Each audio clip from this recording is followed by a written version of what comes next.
What's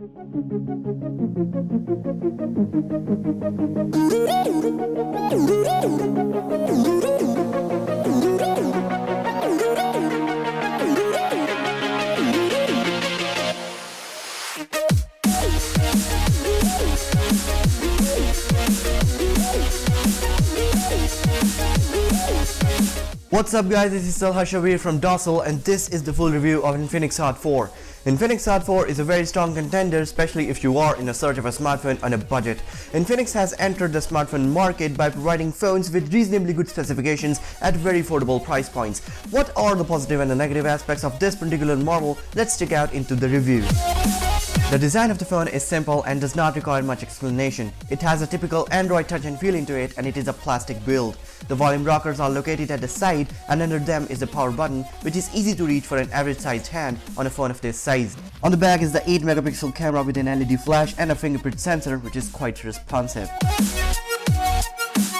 The speaker is located at the back, and above it is a Hot logo.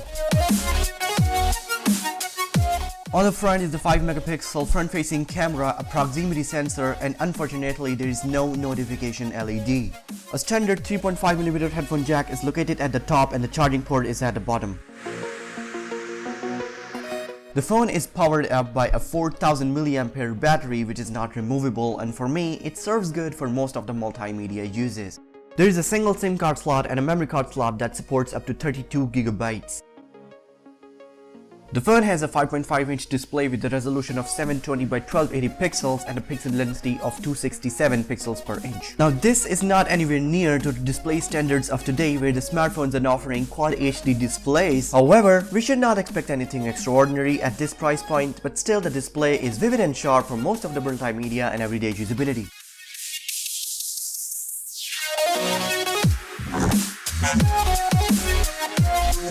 Under the display is 1.3 GHz quad-core Cortex A7 CPU and a Mali 400 MP2 GPU. The phone has 2 GB of RAM and 16 GB of internal storage. Now considering the specifications, this may not be the best smartphone in the market, but still keep in mind that we are talking about a budget phone, and the phone never disappointed me in terms of everyday usage as well as in gaming.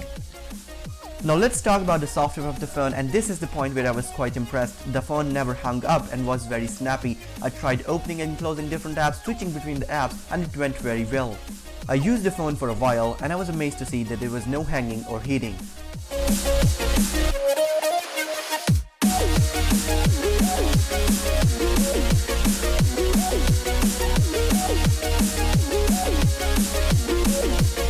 As you can see, I tried opening apps from the recent app menu and that went very well.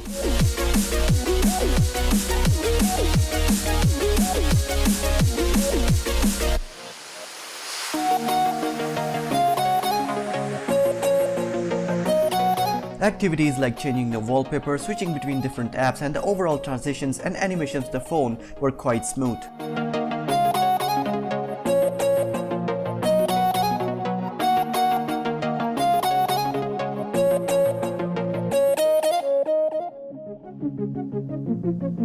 The phone has 3 battery modes, a power saving mode, a high performance mode, and a normal mode, but I never bothered changing that and kept to normal mode all the time.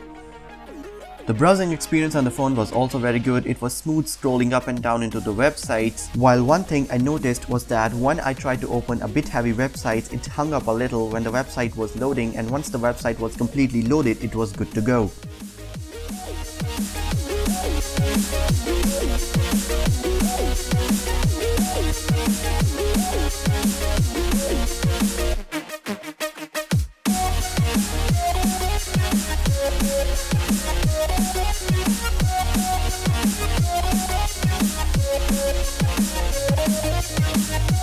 The camera interface of the phone provides you with several modes, such as the normal mode, a professional mode that lets you tweak different settings, a beauty mode, a panorama, and a night mode. The sample images of the phone can be seen in the link in the description.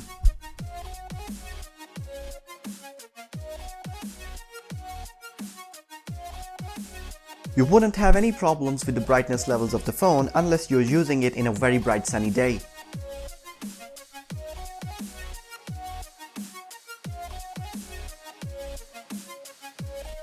As I said earlier, the fingerprint sensor on the phone is very responsive, and you can see that I put my finger on the fingerprint sensor and the phone unlocks pretty damn fast.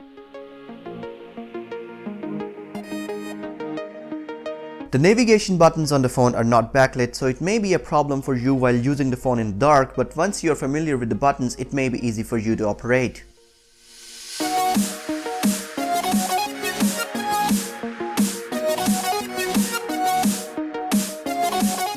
Now that was all about the specifications and the performance of the phone. Now I would like to come to my favorite point of this phone, and that is the price point.